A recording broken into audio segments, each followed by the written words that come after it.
Hello. The question of the day is, what is the best theology? I'm Jayson X, Deputy Director of the World Union of Deists, and I'm here to try to answer that question. Try, I'm going to succeed. I have taught secondary school English for many years, and every year I try to get all my students to understand that a noun is a person, place, object, or idea. George Washington, New York City, a desk, and Einstein's theory of relativity are all nouns. Now, I want to take this time to explore what the word best means, as in what is the best person, place, object, or idea, and why. The best of any group is the one that is most useful for a particular task. The reason is that we always have tasks to accomplish, and some people, places, objects, and ideas work better than others to accomplish those tasks. For example, if I want to win a battle, it is better to have my army led by General George Washington than by the latest Playboy centerfold model. But if I want to have an extremely pleasant sexual encounter, it is better, at least for most men, and I happen to be a man, to mate with the model than the general. No disrespect at all intended toward Washington, whom I happen to esteem highly. If I want to play baseball, A large field works a large field works better than my dining room. If I want to write a letter, a desk works better than a roller coaster. If I want to explain why time seems to slow down when objects approach the speed of light, Einstein's theory of relativity works better than Newtonian physics, etc. That having been said, let's turn our attention to theology. A theology can be defined as a system of beliefs about God, and God can be defined as the being who supposedly created the universe on purpose. Using these definitions, I want to answer the question, what is the best theology? In other words, what theology is the most useful? Useful for what, you might ask? To answer this question, I will start by asking another question. What are theologies usually used for? When answering this question, let's ignore any evil uses of theology, such as manipulating people, and focus only on good uses. This focus will help us determine the best theology rather than getting sidetracked discussing irrelevant details. Theologies are usually used for trying to understand, describe, and believe the truth about God, and to promote and to promote virtue and happiness. So, if we determine what theology most promotes virtue, truth, and happiness, we determine the best theology. Just about every human would agree that truth, virtue, and happiness are preferable to their opposites or their lack. Truth is preferable to falsehood or lack of truth. Virtue is preferable to vice or lack of virtue. And happiness is preferable to misery or lack of happiness. I happen to agree with most people on this issue. Believing in the truth helps us deal with reality wisely. It feels more pleasant to be happy than not, and virtue promotes the happiness of the majority of people. So in this case, common sense is correct. Simply speaking, there are two main types of theologies to choose from, faith-based and reason-based. Faith is one's ability to believe something although it was not proven to be true. And reason is one's ability to perceive reality as honestly and completely as one can, and then make logical conclusions based on what one perceives. Believing in leprechauns requires faith, and believing in the moons around Jupiter requires reason. Is it better to base one's beliefs on faith or reason? The answer is the latter for at least three reasons. 1. Although one's reason is imperfect, it is still the best means to believe what is true and disbelieve what is false. Faith allows one to believe in leprechauns, and anything else for that matter. But reason allows one only to believe that which is likely to be true. 2. Reason helps us deal with reality wisely, while faith often causes us to deal with reality foolishly. Consider people's reactions to the disease polio, for example. At least since 1789, people have been suffering from this horrible debility of the lower extremities. One common faith way to deal with this awful disease is to try to pray it away. Simply speaking, prayer is an inexpensive and easy way for people to feel like they are solving a problem without actually solving it. Polio was not stopped by prayer. Polio was basically stopped by reason, though. By perceiving reality as honestly and completely as he could, and then making logical conclusions based on what he perceived, Jonas Salk was able to discover the first safe and effective polio vaccine. Put simply, faith spreads polio, and reason stops it. Faith spreads polio by discouraging scientific efforts to stop polio. If faith works, why bother to do hard scientific research? If God controls every aspect of our lives, including who gets the disease and who doesn't, and who lives and who dies, why bother trying to contain the spread of polio? Faith convinces many people, far too many people, to simply pray and trust God rather than seriously use their reason to understand and solve important problems. 3. Reason helps us be more virtuous than faith. The medieval witch hunts, the trial of Galileo, the Spanish Inquisition, and the current Arab-Israeli conflict are all examples of evil caused largely by faith, or, if you prefer, lack of reason. What did reason tell What did evil tell medieval Christians about witches? It told them that there is really no such thing as a witch. Most people accused of witchcraft are innocent and the rest are lunatics or charlatans. But what did faith tell medieval Christians about witches? It told them that most people who were accused of witchcraft were probably witches and deserved to die. According to their supposedly holy book, the Bible, quote, a man or a woman who is a medium or a wizard shall be put to death, end quote. That comes from Leviticus chapter 20, verse 27. Many thousands of innocent people were tortured and murdered as a result. What did reason tell people about the theory that the earth revolves around the sun? It told them that they should investigate the theory and prove it correct or incorrect. In either case, no one had to be threatened or harmed. But what did faith tell Galileo's captors and their supporters? The sun goes around the earth because the Bible says so. Psalm 93, verse 1 boldly proclaims, quote, yea, the Lord is established, it shall never be moved, end quote. And Joshua chapter 10, verses 12 through 13 adds, quote, then spoke Joshua to the Lord in the day when the Lord gave the Amorites over to the men of Israel, and he said in the sight of Israel, sun, stand thou still at Gibeon, and thou moon in the valley of Ajalon. And the sun stood still, and the moon stayed, until the nation took vengeance on their enemies. The sun stayed in the midst of heaven. It did not hasten to go down for about a whole day. End quote.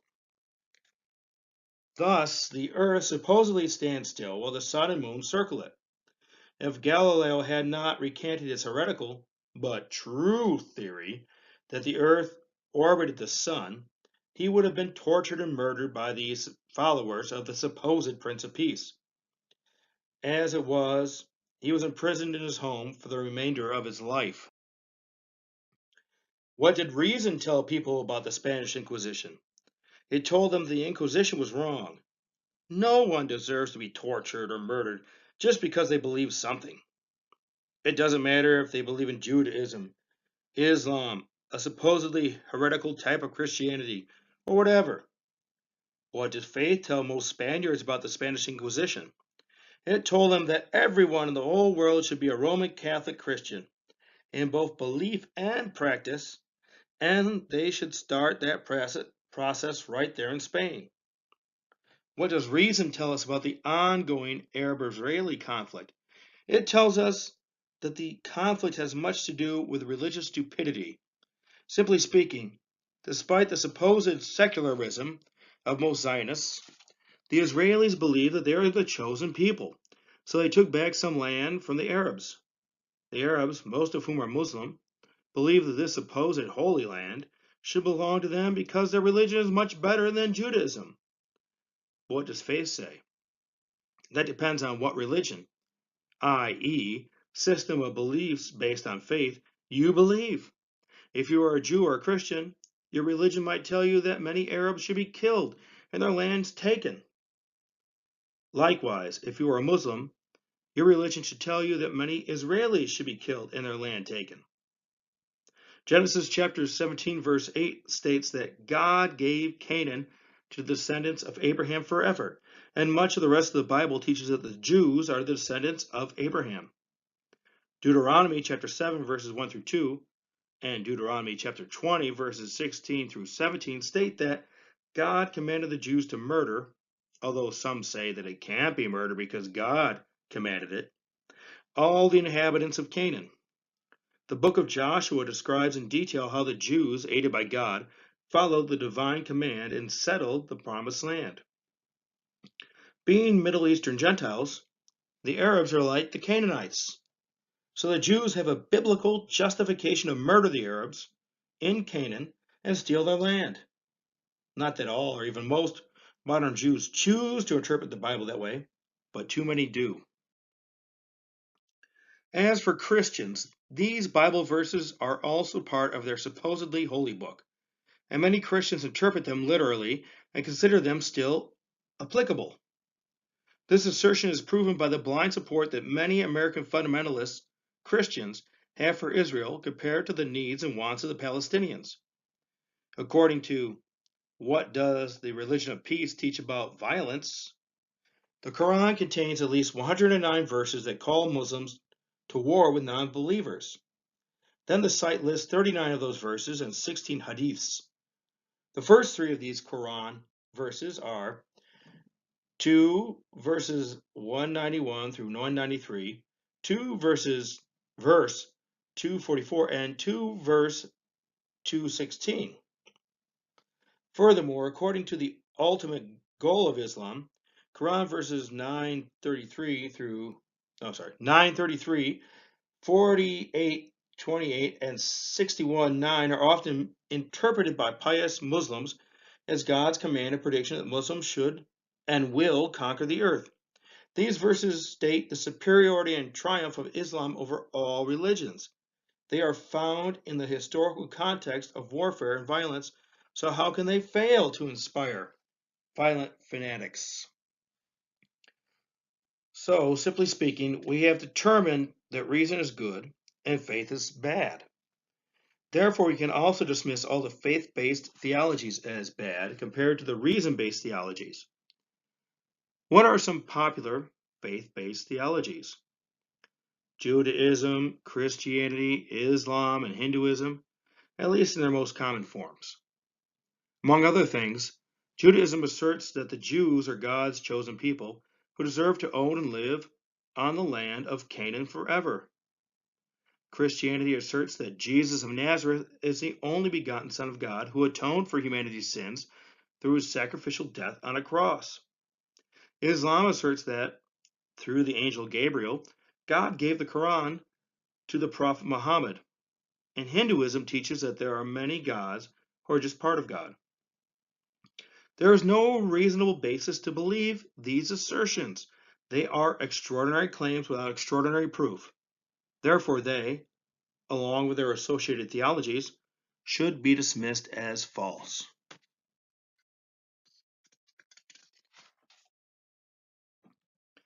That leaves us to examine the reason-based theologies. As far as I know, there are only three completely reason-based theologies: Deism, Agnosticism, and Atheism. There is much discussion about what these theologies mean, and I am sure that many deists, agnostics, and atheists would disapprove of even calling their particular belief system a theology. However, they are theologies because they are systems of belief about God.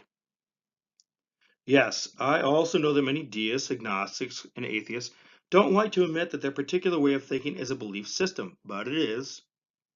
A belief is something that one accepts as true. Deists, agnostics, and atheists all accept as true the assertion that they should base their opinions on reason. They also accept as true the consequences of their reasoning. In other words, they believe the belief that they should base their beliefs on reason and also believe that the consequences of the reason are true. There's at least a two-step belief process: belief in the method and belief in the conclusions. So deism, agnosticism, and atheism are all belief systems. For the sake of simplicity, I will propose and use the definitions which make sense to me, because I want to make sense here, not split hairs. I define deism as the philosophy that one should base all of one's beliefs on reason, and reason leads one to conclude that God exists, or at least probably exists. I define agnosticism as the philosophy that one should base all of one's beliefs on reason, and reason leads one to conclude that one cannot conclude if God exists or not. And I define atheism as the philosophy that one should base all one's beliefs on reason, and reason leads one to conclude that God does not exist, or at least probably does not exist. Here, someone might argue that agnosticism is not a belief system, and it does not come to a conclusion because it stops short of a conclusion.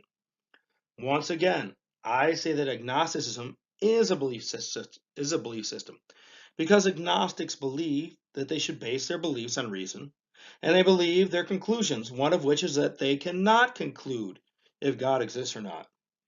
This conclusion is paradoxical rather than contradictory. The paradox is that agnostics conclude that they cannot conclude. Yet that is how I am about a number of issues, such as whether there will be a large-scale nuclear war within the next 100 years, or whether humanity will converse with intelligent extraterrestrials within the next 1,000 years. For now, I conclude that I cannot conclude if there will be or not, and I believe my conclusions. Please note that all these theologies are based on reason. I have defined them all fairly and in commonly understood ways, and I respect all three much more than I respect any faith-based theology. I call these theologies philosophies in my definition because, although they focus primarily on the existence or non-existence of God, their assertions have ramifications far beyond that one issue. For example, if one bases all of one's beliefs on reason, one can only believe that which is reasonable. One cannot believe that which is unreasonable. Also, if God exists, as the deists believe, many things are possible that would be impossible if God does not exist. I will expand on this fact later in this book. The question now is, which one of these three is the best theology? To make a long story short, I say that deism is the best theology because it is more useful for promoting truth, virtue, and happiness than the others.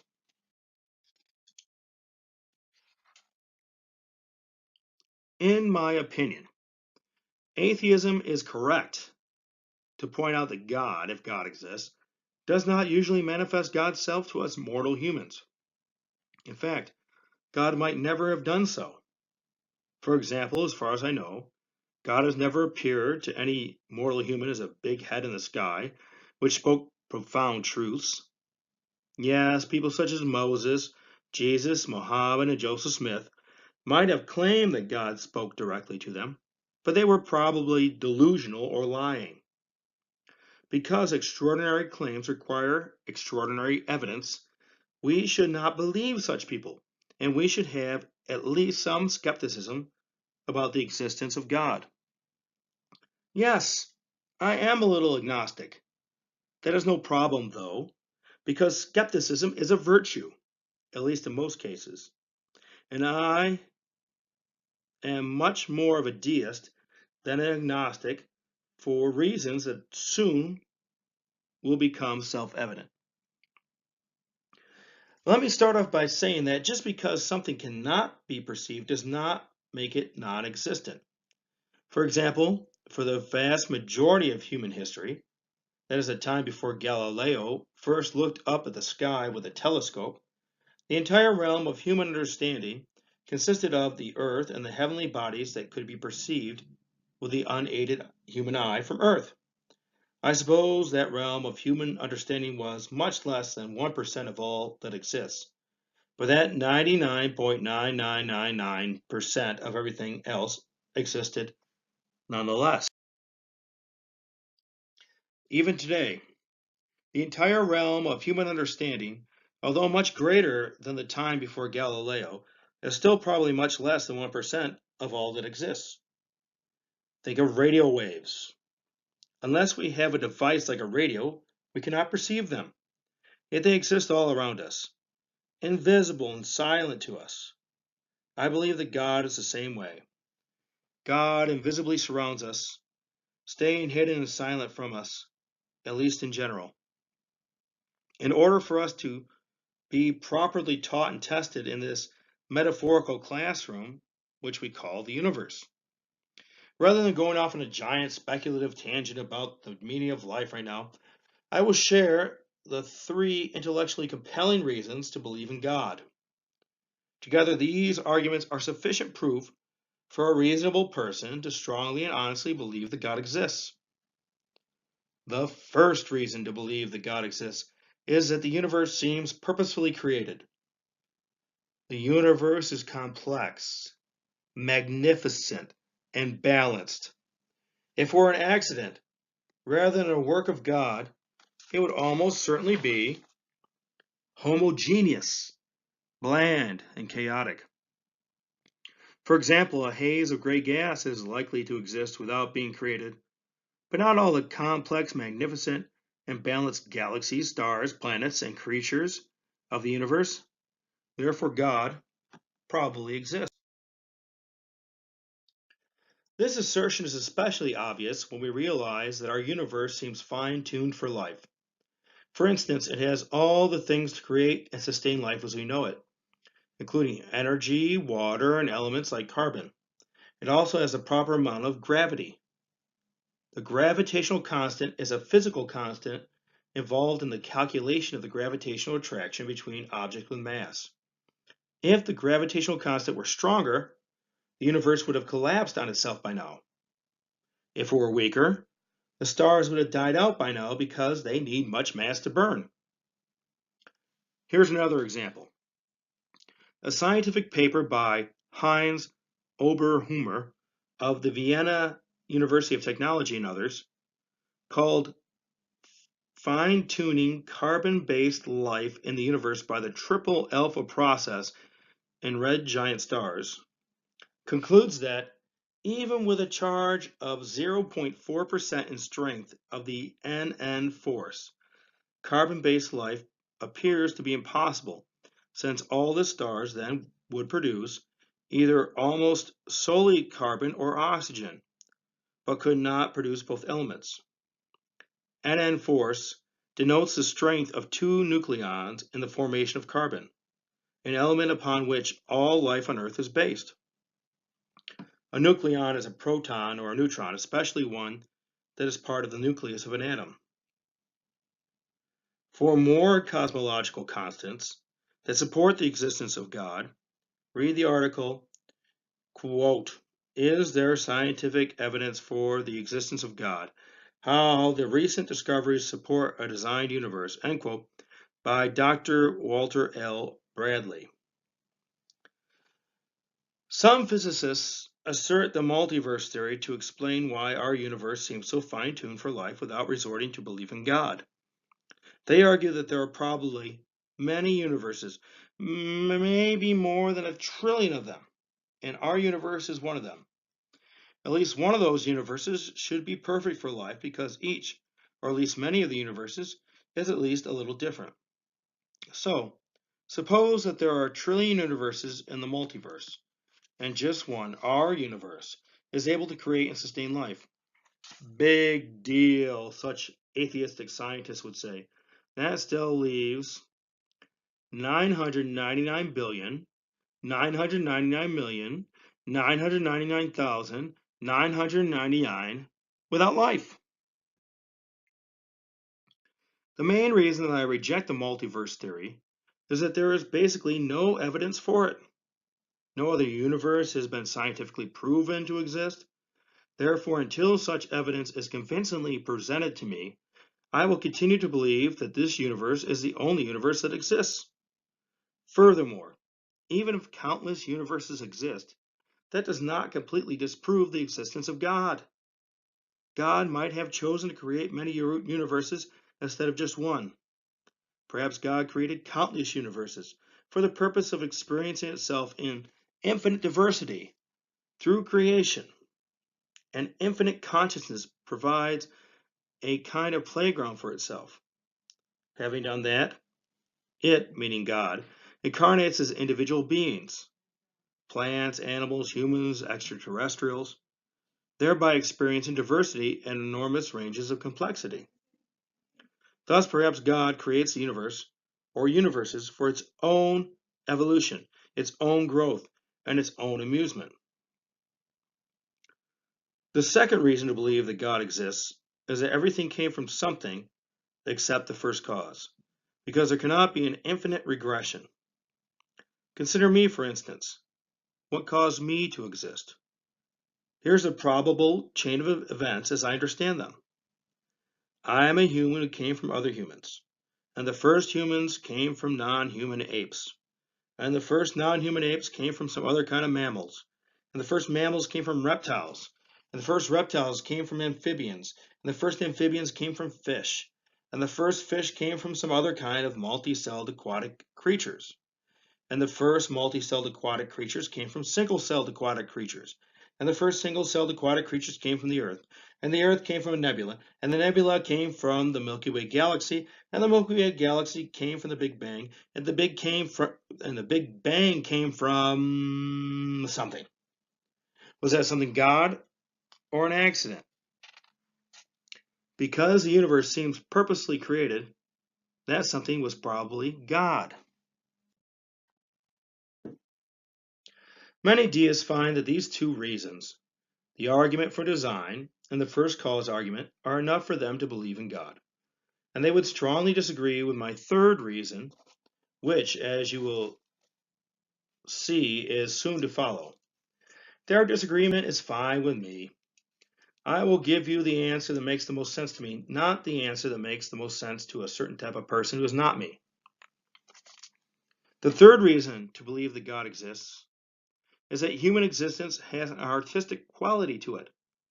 Call it the argument from being part of a work of art. We humans experience great joys and sorrows, and sometimes coincidences can be so meaningful that they seem planned by something supernatural like God. Shakespeare seemed to have noticed this artistic quality of human life too, as illustrated in Act 2, Scene 7, lines 139 through 166 of As You Like It. That's the play, As You Like It. All the world's a stage, and all the men and women merely players. They have their exits and their entrances, and one man in his time plays many parts, his acts being 7 ages. At first the infant, mewling and puking in the nurse's arms, and then the whining schoolboy with his satchel and shining morning face, creeping like snail, unwillingly to school. And then the lover, sighing like a furnace with a woeful ballad, made to his mistress's eyebrow. Then a soldier, full of strange oaths, and bearded like the pard, jealous in honor, sudden and quick in quarrel, seeking the bubble reputation even in the cannon's mouth. And then the justice, in fair round belly, with good capon lined, with eyes severe and beard of formal cut, full of wise saws and modern instances. And so he plays his part. The 6th age shifts into the lean and slippered pantaloon, with spectacles on nose and pouch on side, his youthful hose well saved, a world too wide for his shrunk shank, and his big manly voice turning again toward childish treble, pipes and whistles in his sound. Last of all, that ends his strange, eventful history, his second childishness in mere oblivion, sans teeth, sans eyes, sans taste, sans everything. If all the world is a stage and we are merely players, then someone, God, created the stage and players for some reason. The universe in general and one's life in particular probably follows some kind of plot, which was also created by God. I'm not saying that we do not have free will or that everything is predetermined. I believe that we do have free will to a large extent, and most things happen by pure chance. However, I believe that God has established the general way that the universe, including humanity, will work and occasionally tinkers around with the universe to get the desired result. Human history is so much like a play. Art imitates life, and life sometimes seems to imitate art. People do much good and accomplish great things. People also do much evil and accomplish many horrible things. There are amazing heroes, incredible villains, and lots of people in between. There is also a fascinating balance between progress, regress, and repetition. Humanity has progressed from the Stone Age to the Space Age. It has also progressed from savagery to decent civilizations in many nations. However, it seems that for every 2 steps humanity takes forward, it takes 1 step back. For example, Western civilization has largely escaped the superstition of the Dark Age, but religious fundamentalism, bigotry, and ignorance were recently on the rise in the United States of America. Yet one more reason to promote deism. And of course, the old saying has much truth. The more things change, the more they remain the same. People are basically the same now as they were when humanity first migrated from Africa. We still create and destroy, love and hate, progress and regress, promote life and destroy it, etc. Life is one heck of a play, and God is one heck of a playwright. The name of this part of my speech is Deism Promotes Truth More Than Agnosticism and Atheism. Deism promotes truth more than agnosticism and atheism because God probably exists. And I already mentioned 2 or 3 intellectually compelling reasons to believe in the existence of God. Here someone might claim that agnosticism is more likely to be true than deism because agnosticism does not assert the existence or non-existence of God. It just asserts that one cannot conclude if God exists or not.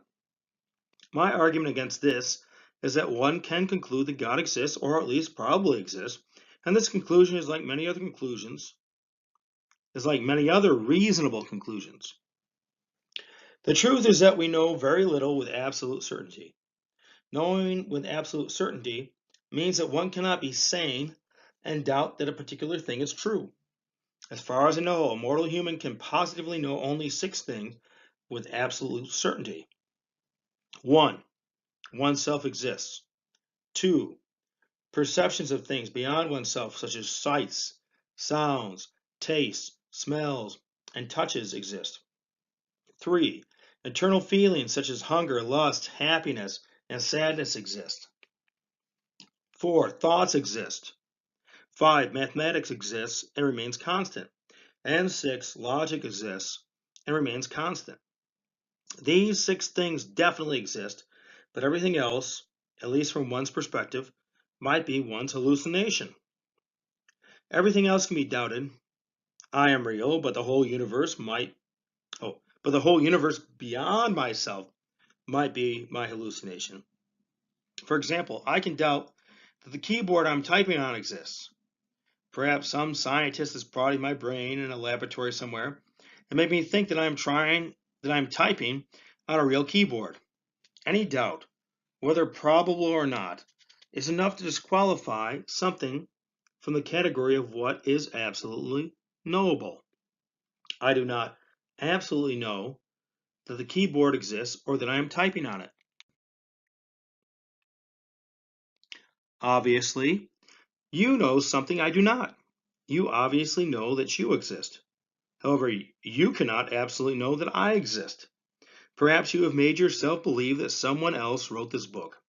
But the truth is that I am reading off a book. Let's go back a little bit. Let's see. Perhaps you have made yourself believe that someone else gave this speech. But the truth is that you heard it in your imagination. Maybe you are the only existent being, God itself, and you want to believe others exist so that you will not get bored and lonely. Having defined the first level of knowledge, the absolutely certain level, it is time to define the second level of knowledge, the deductive level. Into this category belong all things we accept as true because we perceive them and or they logically explain known facts. Either way, we use deduction to accept things as true which might not be true. I deduce that this keyboard that I'm talking on, that I'm I typed a book on. Okay, fine. I deduce that this computer is real because I can see it, touch it, hear it if I bang on it. Here we go. Let's try it. And this belief is not an extraordinary claim. We have to believe in things in the deductive level in order to enjoy life and cope well with its challenges. We cannot just be small a agnostics, not knowing about everything.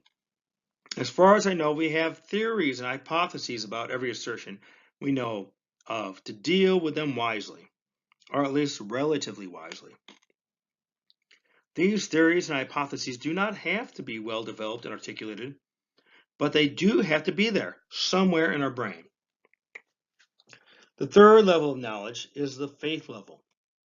The faith level of knowledge does not have knowledge at all. It only has unproven and unlikely beliefs that are accepted as knowledge, known truths, by the believer, even though these beliefs are probably false. However, one can still believe an assertion in the faith level of knowledge and be sane.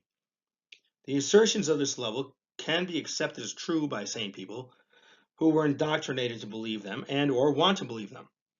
Unfortunately, many, if not most, humans are often skilled at finding false reasons to support their cherished beliefs. The fourth and final level of knowledge is the insane level. The assertions at this level are so obviously wrong that one cannot be sane and believe them. On a scale of 1 to 10, 10 being the most, how much credulity does it take to believe certain assertions? Here I define credulity, spelled credulity, as one's willingness to believe and one's lack of skepticism. This definition is somewhat different than most people's definition, but credulity is the closest word that I know of to the idea I'm discussing. The following is my estimation. The number I say first is the assertion level, and the number I say second is the credulity level. The lower the assertion level, the less credulity it takes to believe. 1. Oneself exists. That's 0 credulity. 2. My keyboard exists. 1 credulity. 3. The stranger standing outside my window exists. 2 credulity. 4. The Great Wall of China exists. 3 credulity. 5. God exists. 4 credulity. 6. God does not exist. 5 credulity. 7. The Loch Ness Monster exists. 6 credulity. 8. The Incarnation, Atonement, Resurrection, Ascension, and Second Coming are all true. That's 7 credulity. Those are all Christian dogmas. 9. The Flying Spaghetti Monster exists. That's 8 credulity. In case you don't know, the Flying Spaghetti Monster is this make-believe deity that free thinkers came up with to prove the point that religion should not be taught as true in public schools. And they're right. 10. We all live in a yellow submarine. That's 9 credulity. 11. One self does not exist. That's a 10. If you believe you don't exist, you're insane. That's all I can say about you. So, where should I draw the line between reasonable and unreasonable beliefs? I draw it between assertion level 6 and 7. Although not as reasonable as deism, atheism is a reasonable belief for at least one reason. God has never, to the best of my knowledge, come out of hiding and spoken to all mortal humans in an obvious and direct way. However, believing that the Loch Ness Monster exists is an unreasonable belief because it is an extraordinary claim without extraordinary proof. The Loch Ness Monster is supposed to be something like a large species of dinosaur trapped for millions of years in a lake in Scotland. There have been supposed sightings and photographs of it, but there has not been a Loch Ness Monster captured alive or even found dead for that matter. A live Loch Ness Monster or a relatively fresh Loch Ness Monster corpse would be extraordinary evidence that the creature does exist. Yet such evidence will almost certainly never be found. For decades, if not for centuries, many people have spent much time trying to find such evidence and failed. Searching for the Loch Ness Monster in Scotland is like searching for a leprechaun in Ireland. It won't be found because it does not exist. With all this in mind, assertion level 1 belongs to the absolutely certain level of knowledge. Assertion levels 2 through 6 belong to the deductive level of knowledge. Assertion levels 7 and 8 belong to the faith level of knowledge. And assertion levels 9 through 11 belong to the insane level of knowledge. I got this nice chart here. Maybe I'll put on this video. Probably not. And here's how it works. The absolutely certain level of knowledge, assertion level 1 exists. One self exists. So assertion level 1, one self exists. The deductive level of knowledge. Assertion level 2, my keyboard exists. Assertion level 3, a stranger walking outside my window exists. Assertion level 4, the Great Wall of China exists. Assertion level 5, God exists. Assertion level 6, God does not exist. Then comes the faith level of quote unquote knowledge. I'm using knowledge very loosely here. Assertion level 7, the Loch Ness Monster exists. Assertion level 8, the incarnation, atonement, resurrection, ascension, and second coming are all true. Lastly is the insane level of knowledge, that's quote unquote knowledge. Assertion level 9, the flying spaghetti monster exists. Assertion level 10, we all live in a yellow submarine.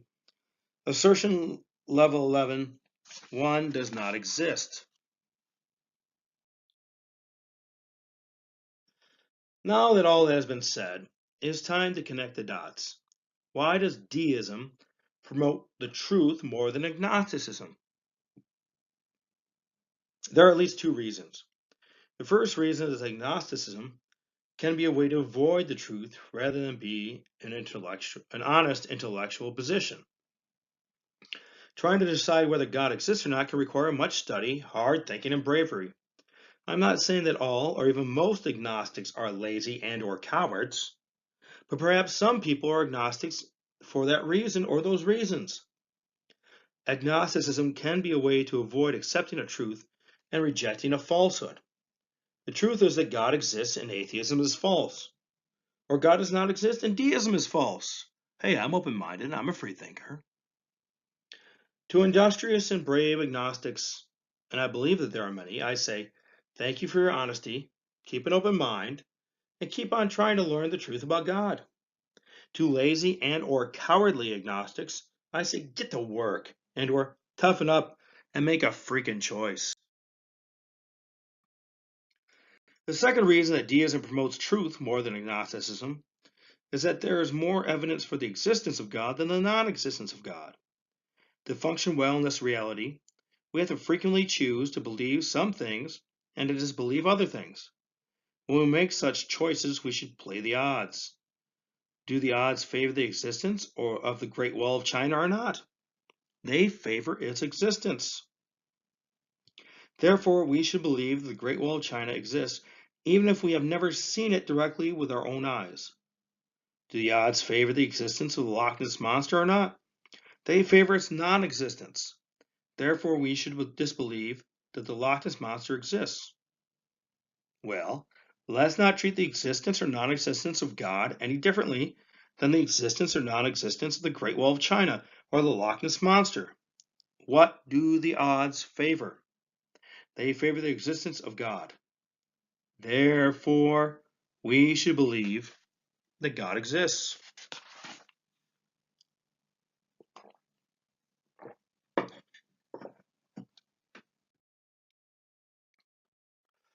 Virtue means doing what is good.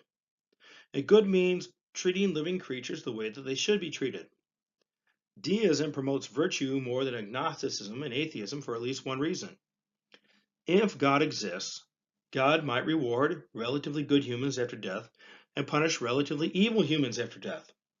In other words, if God exists, true justice is likely to exist. True justice is when all creatures get exactly what they deserve. Since true justice obviously does not happen before death, it must happen after death for it to exist. And only God has the power to make true justice a reality. Because they believe in God, deists can honestly believe in true justice and use that belief to motivate them to be more virtuous than they would be otherwise. Yes, it is good to do good for goodness sake, but many people do whatever they want to do as long as they believe they will not be punished for doing it. However, God almost certainly sees and knows everything, and God is almost certainly more good and just than even the best human who ever lived. Because God created everything that is good, and God is not likely to be outdone by any of God's creations in doing anything worth doing. Moving fast, being strong, being intelligent, knowing facts, being wise, and being virtuous are all worth doing. In other words, they are all good things. Yes, there are some relatively fast, strong, intelligent, knowledgeable, wise, and virtuous humans. God, however, is almost certainly faster, stronger, more intelligent, and more knowledgeable, wiser, and more virtuous by far than any human. That is why I confidently believe that God will give true justice to every creature who dies. God has the power and the justification to do so. The most virtuous people I know would do so, and God will not be out-virtued by any of God's creations. I say that God has the power because God created the universe in the first place. And I say that God has a justification because death is the opportunity to give a creature a new start. At death, the life that a creature lived in this universe ends, a life that has probably served its purpose. If there is life after death, death is the beginning of a new life with a new purpose. It is also an opportune time to give the dead creature exactly what he, she, or it earned in this life. I believe that this life is like taking a test. Testing requires time, and after a test is turned in, it gets graded. Then, simply speaking, the students who deserve a good grade receive a good grade, and the students who deserve a bad grade receive a bad grade. This life requires time, and after it ends with death, God has proven facts to justly reward or punish us. Then, those of us who deserve to be rewarded will be rewarded, and those of us who deserve to be punished will be punished. I know that many people, even many deists, disbelieve and or dislike the idea of reward and punishment after death, or in some cases, even conscious existence after death. However, I am convinced that if God is completely virtuous, God must make these things a reality. Imagine that you are a very gifted video game designer, and that you made a video game in which computer creatures in a computer world actually learn, think, feel pleasure, and unjustly suffer. Creatures much like us humans in this universe. It would be unvirtuous of you to let those creatures unjustly suffer without compensating them with much pleasure. And if you were unvirtuous in any way, you would obviously not be completely virtuous. God is like the imaginary video game designer, and this universe is like the computer world. Simply speaking, all of us suffer unjustly before death, and many of us suffer unjustly more than we experience pleasure. So God has an obligation to compensate us with much pleasure. If God does not adequately compensate us in this life, and in the case of many of us, God doesn't, God must make us consciously exist after death in order to do so. Thus, if there is conscious existence after death, God might be completely virtuous. If there is not conscious existence after death, God is not completely virtuous. Furthermore, God gave us the ability to freely choose to do good and evil deeds. Since God gave us this ability and God has the knowledge and power to justly reward and punish us, God must also reward and punish us to be completely virtuous. Otherwise, God is unjust, and one cannot be completely virtuous if one is unjust. Suppose that Hitler and Gandhi's commonly believed reputations are well deserved. Hitler was very evil and Gandhi was very good. It would be unjust, a form of being unvirtuous, to reward both with the same amount of pleasure forever, as soon as they died. Hitler deserves to be punished, and Gandhi deserves to be rewarded. Then, maybe after Hitler becomes as virtuous as Gandhi, Hitler might deserve to be rewarded like Gandhi. But, as far as I know, that would take much time, love, punishment, and repentance for Hitler. Let's try another example.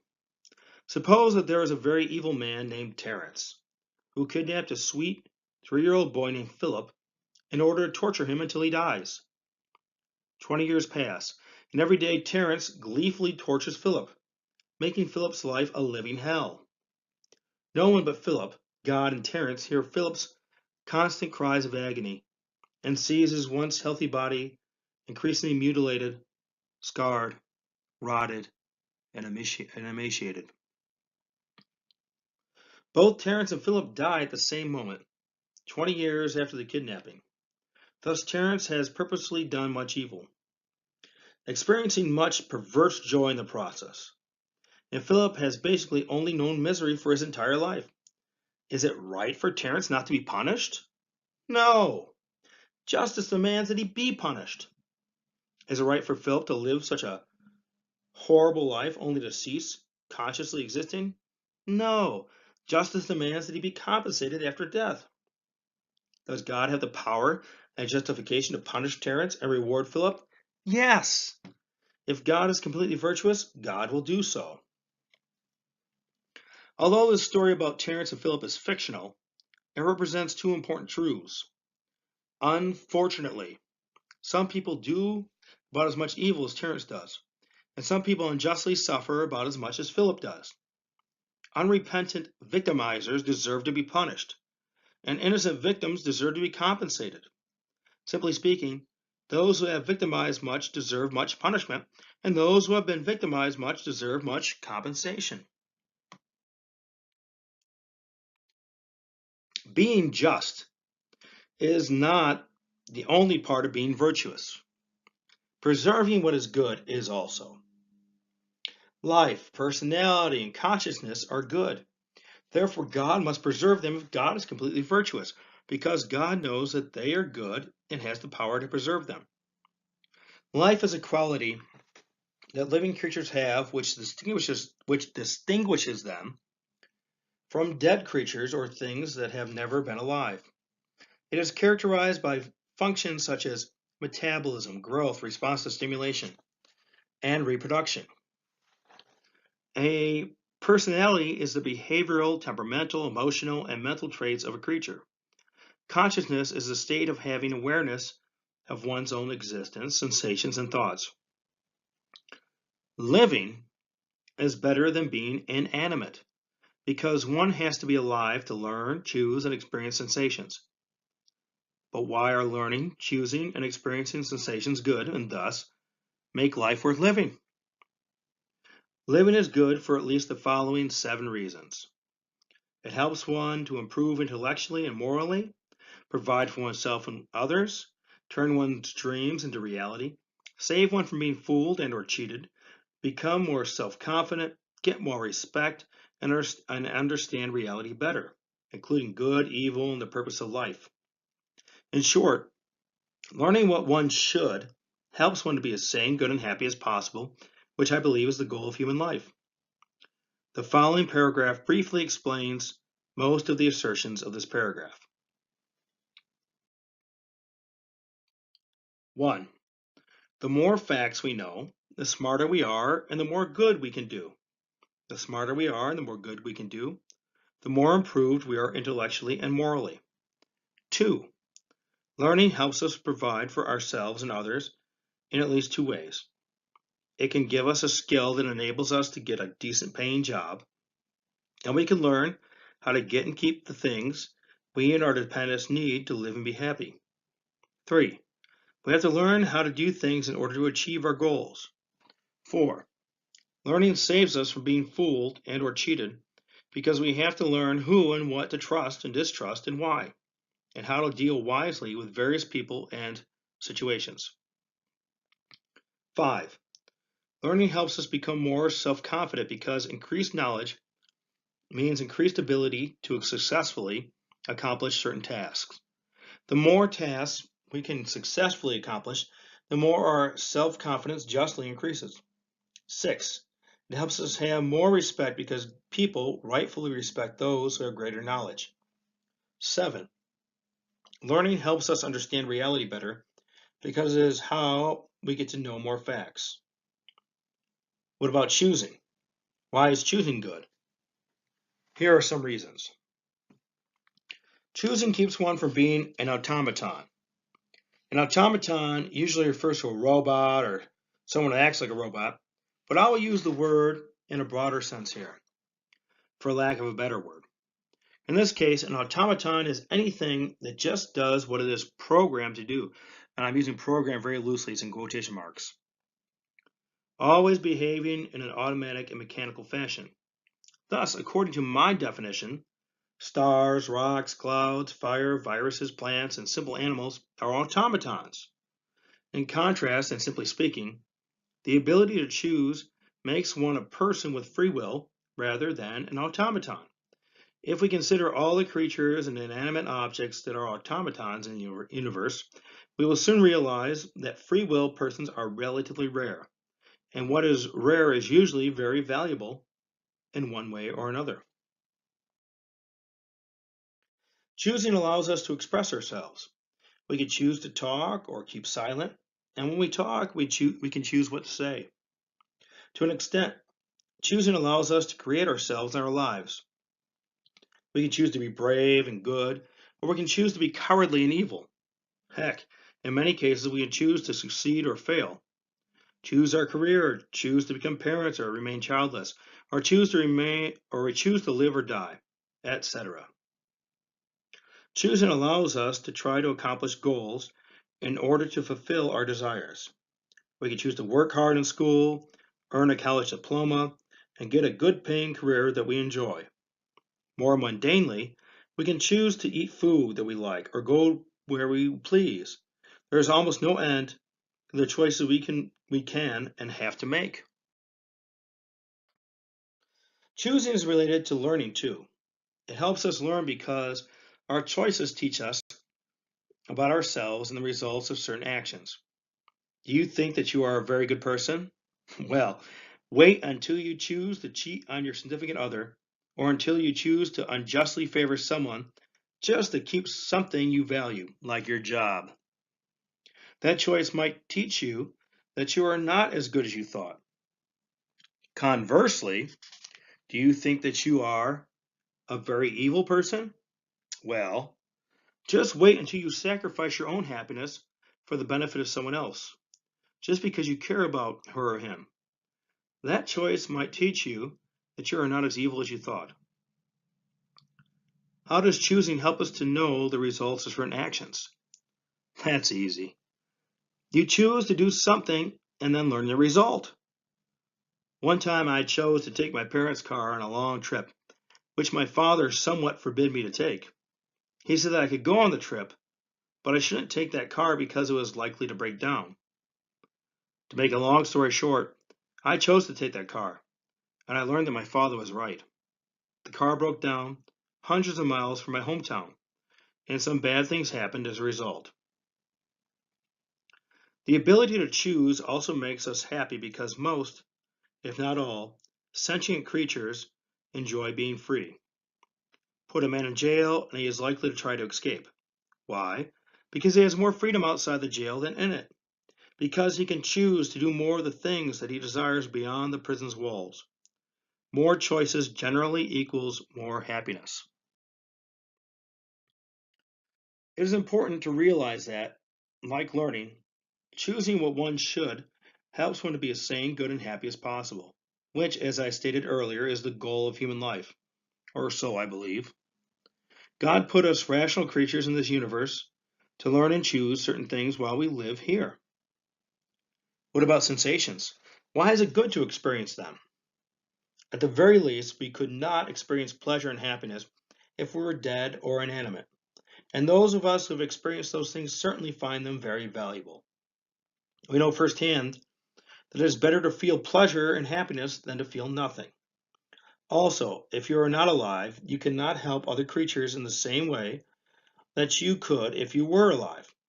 Rocks are inanimate, and by themselves they cannot give water to the thirsty, food to the hungry, clothing to the naked, shelter to the homeless, defense to the innocent, conversation to the lonely, and teaching to the ignorant. But a living human can. Now the question arises, would the most virtuous human who ever lived let something as life, personality, and consciousness cease to consciously exist after it died, if it were in his or her power to do otherwise? Simply speaking, no. And since God is morally superior to the most virtuous human who ever lived, and since God has the power to do so, God will save all lives, personalities, and consciousnesses in the universe rather than let them forever cease to be. This fact is especially obvious when we realize that God is both the parent and artist of all creatures in the universe. At least in most cases, a good parent tries to preserve the life, personality, and consciousness of his or her child.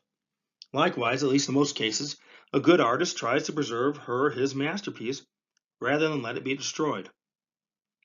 Compared to a rock, even the most simple creature on earth is complex, well designed by God using evolution through natural selection, and amazing. We should therefore expect God to save all lives, personalities, and consciousnesses after death, because all creatures in this universe are God's children and God's masterpieces, and God has the ability to do so. But what if a particular creature is very evil? Wouldn't it make more sense to obliterate him, her, or it? Not if that creature has some good which can be increased while the evil can be decreased. This is especially true if one loves that creature the way a good parent loves her or his child, and a good artist loves his or her masterpiece. Being extremely knowledgeable, powerful, and virtuous, God has created every creature which is capable of being evil, also capable of repenting and becoming completely good. If not in this life, then in the next life. If God did otherwise, God would not be completely virtuous. The conclusion of this section of my speech is as follows. God will make life after death for all creatures in order to reward relatively good creatures, punish relatively evil creatures, and preserve lives, personalities, and consciousnesses. For this truth to inspire one to be as virtuous as possible, one must believe that God exists. Thus, Deism is better than Agnosticism and atheism because the former teaches that God exists and the latter do not.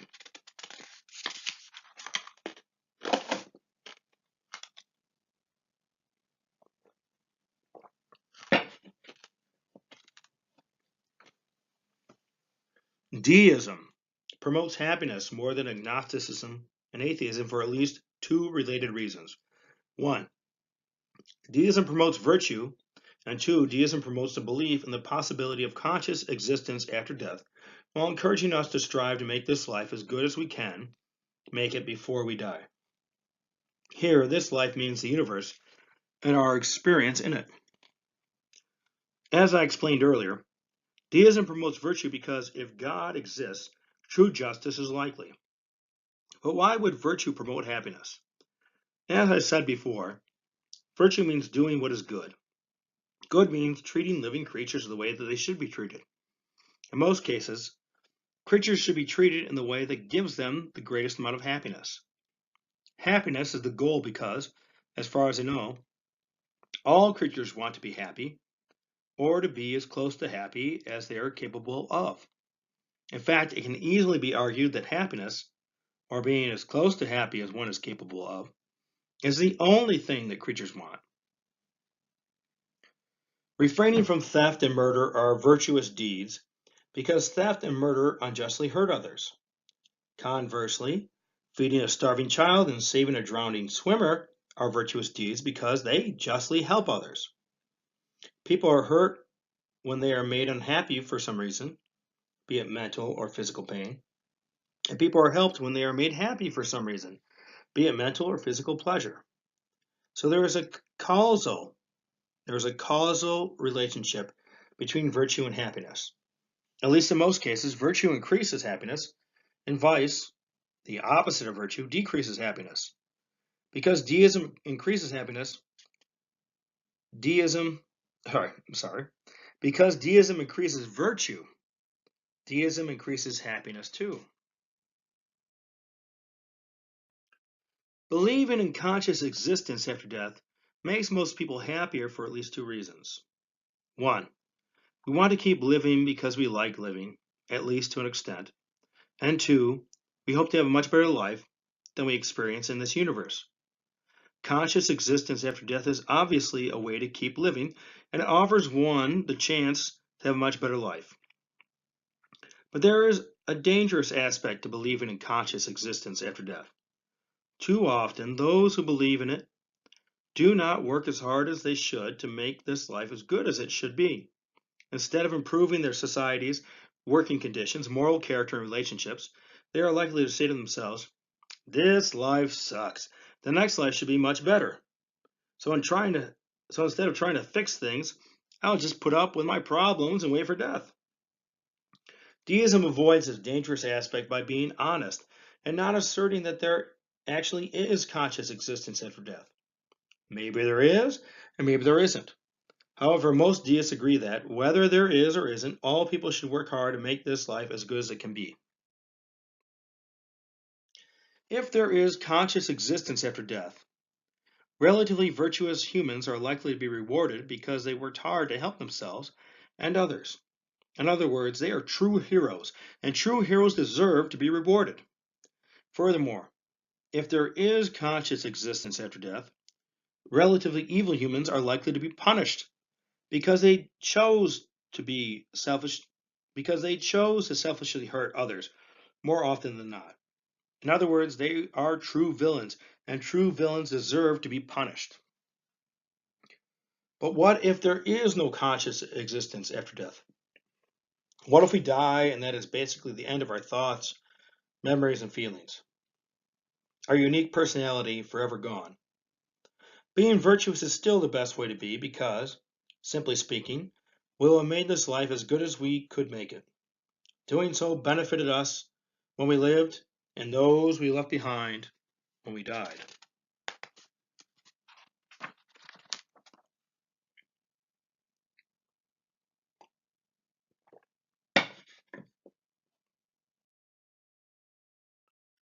We just spent much time and effort determining what the best theology is, but why do we bother?